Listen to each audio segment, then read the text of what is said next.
I've read in quite a few papers, and it's normally the popular press, the idea that habits take 60 days to form.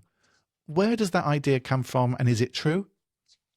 Okay, so this comes from a paper done by a colleague of mine, Dr. Pippa Lally.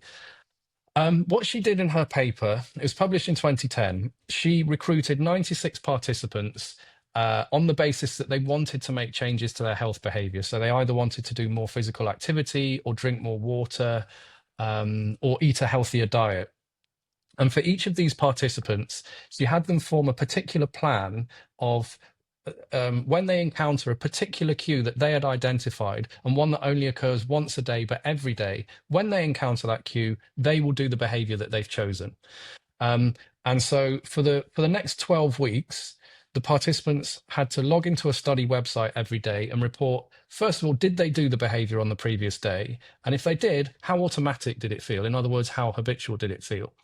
And what was found in that study was, I mean, scientifically, the main thing of interest to me was the way in which habit developed. That yes, people's habits developed over time, but they developed in a kind of, we call it an asymptotic curve. In other words, habit grew very strongly and quickly at the start, but then these gains kind of leveled off. So it looked a bit like a, half of a like an inverted U shape. Yeah, Hmm. so kind of like the letter R. The first few times it goes up, and then it kind of levels off. Um, but the point was that the average time it took for people to reach their own personal peak, the point at which their habit strength leveled off, the average time was 66 days. So that's where the 66 days thing comes from.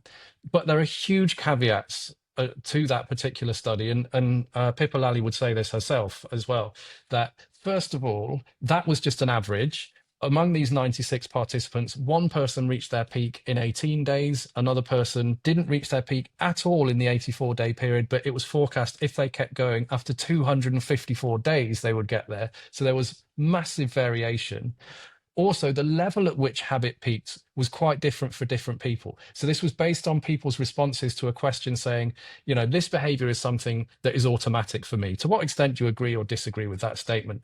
And there were some people whose habit curve was such that they had started to agree more, or rather they started to disagree less, but overall they still weren't saying this behavior was habitual. So it had gone Yeah. from, they were saying, I strongly don't feel this is habitual, to, well, it's starting to feel a bit like that.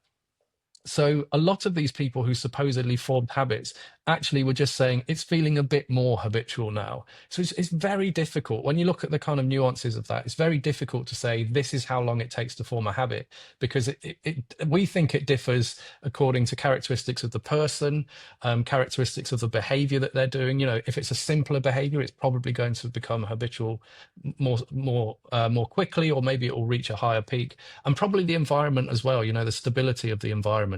But Yeah. yes, that study said that overall, on average, it's 66 days.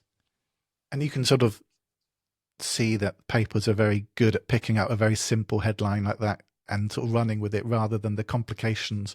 It's almost like that. Everyone has 2.4 children, isn't it?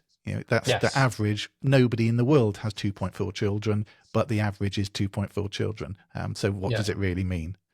Yes. And Yeah. there's that other statistic as well, that everyone has, on average, fewer than two legs, because, Yes.